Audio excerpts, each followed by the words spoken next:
M1128 Stryker ist ein gepanzertes Radkampffahrzeug, das von der US-Armee genutzt wird.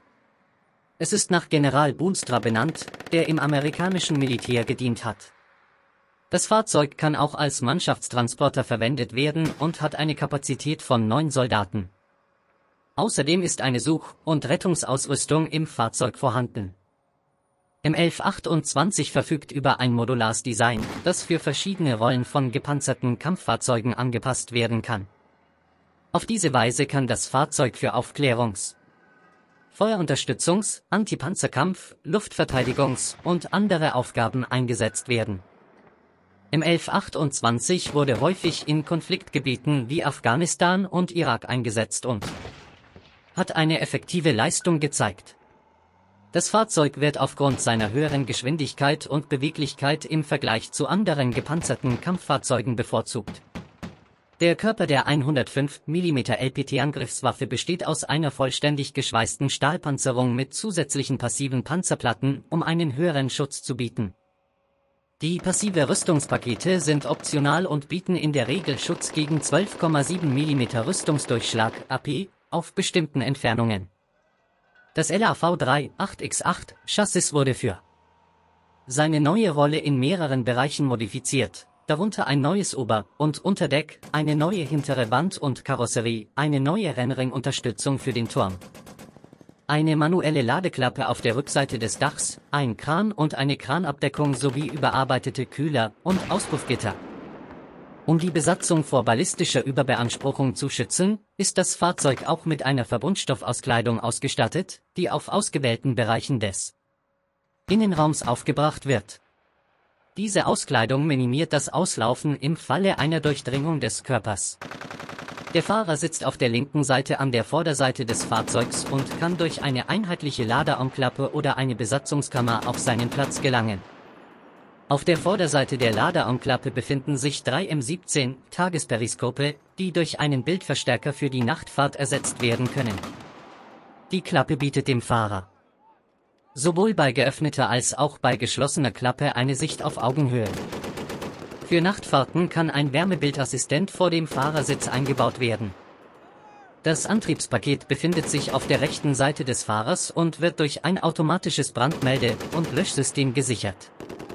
In den Prototyp wurde ein Caterpillar 3126A Dieselmotor eingebaut, der mit einem Allison MD 3560P Automatikgetriebe, einem 6-Gang- und einem Rückwärtsgang und einem zweistufigen Verteilergetriebe kombiniert wurde.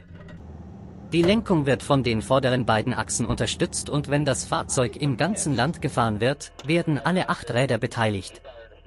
Beim Fahren auf der Straße sind normalerweise nur die vorderen 4 Räder aktiv. Ein zentrales Reifendruckregelsystem ist standardmäßig vorhanden, das dem Fahrer ermöglicht, den Reifendruck je nach befahrenem Gelände anzupassen. Ein LPT, der mit Strom betrieben wird, ist am hinteren Teil des Gehäuses montiert, wobei der Schütze links und der Fahrzeugkommandant rechts sitzen. Der LPT ist nicht nur viel leichter als ein konventioneller Turm mit einem 105 mm glatten Panzerrohr, sondern bietet dem Feind auch einen viel kleineren Turm. Dies erschwert die Lokalisierung und somit das erfolgreiche Eindringen. Die Turmdrehung erfolgt vollständig durch feste digitale Elektriksteuerungen, die als manuelle Ersatzkontrollen dienen. Die Turmdrehung beträgt 360 Grad bei einer 105 mm Rohrhöhe. Von -8 Grad bis +18 Grad. Kommandant oder Schütze können das 105 mm Hauptgeschütz ausrichten und abfeuern, wobei beide über dieselben Steuerungen verfügen. Der Schütze verfügt über ein zweiaxiales stabilisiertes Tages-Wärmezielsystem, das an der Decke montiert ist und einen Laserentfernungsmesser enthält. Außerdem gibt es 3 M27 Tagesperiskope und eine einteilige Laderarmklappe, die dem Schützen eine Front-, Seiten- und Rückansicht ermöglichen. Darüber hinaus gibt es eine mechanisch mit der Waffe verbundene X7 Vergrößerungshilfe für Tagesansichten, die rechts neben dem 105 mm M68A2 Geschütz montiert ist und vom Kommandanten oder Schützen verwendet werden kann. Der Kommandant verfügt über 6 M27 Großfeldtagesperiskope, die eine Front-, Seiten- und Rückansicht bieten, sowie einen zweiaxial stabilisierten Panoramabildschirm, geplant für Die Produktion, der rechts neben dem LPT montiert ist.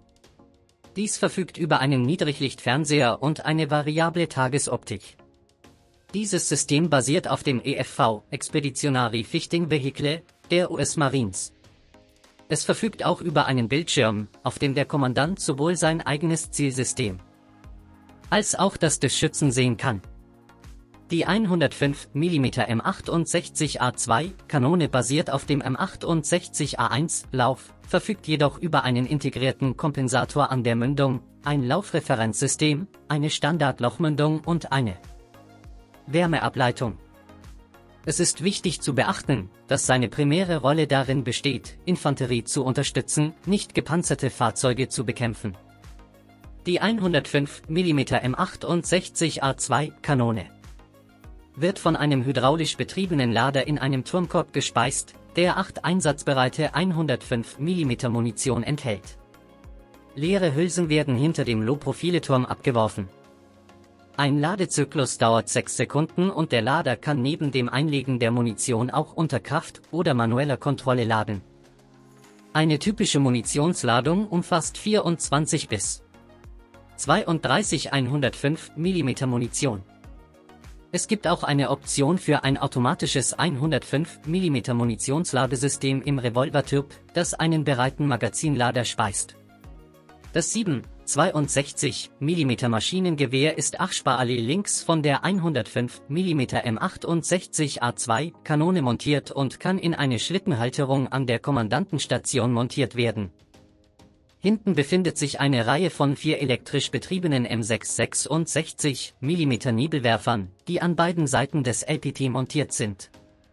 Die Besatzung kann auch durch die doppelten Türen an der Rückseite des Rumpfs oder durch die Deckel an der Oberseite einsteigen. Der Kern des computergestützten Schießkontrollsystems ist der Schießkontrollcomputer von General Dynamics Kanada.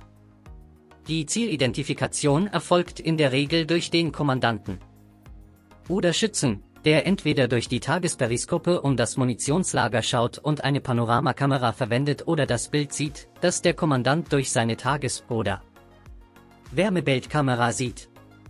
Im normalen Kampfszenario findet der Kommandant das Ziel und übergibt es dann dem Schützen, danach ist der Kommandant frei, ein anderes Ziel zu finden. Der Kommandant kann auch die Kontrolle der Schützen außer Kraft setzen und Ziele angreifen. Da der Zieloptik und die 105 mm M68A2 Kanone vollständig ausgeglichen sind, hat das System eine hohe Trefferwahrscheinlichkeit auf stehende oder sich bewegende Ziele, während das Fahrzeug stillsteht oder in Bewegung ist.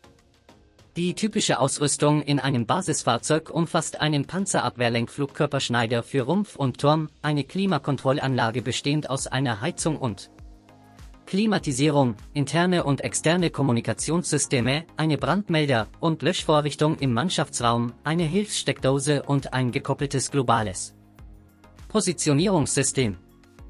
Wenn nötig, kann ein Hilfsaggregat für das 105 mm LPT Sturmgewehr oder ein hydraulisch betriebener Kran, der am linken Fahrzeugheck oder hinter dem Fahrersitz montiert ist, installiert werden, der für die Selbstbergung oder die Bergung anderer Fahrzeuge, die bewegungsunfähig oder außer Betrieb sind, verwendet werden kann. Der modifizierte und verbesserte Piranha, der Strucker, trat in den USA in ernsthafte Konkurrenz um den Eintritt in das Militär.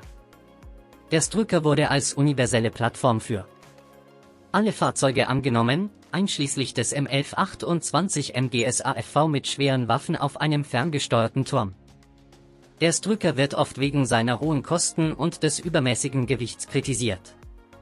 Aber seine hohe Geschwindigkeit, seine große Ladekapazität, die Möglichkeit, verschiedene Waffen zu tragen, und seine zusätzliche Panzerung machen ihn ideal für ein gepanzertes Radfahrzeug und rechtfertigen seinen Preis und sein Gewicht.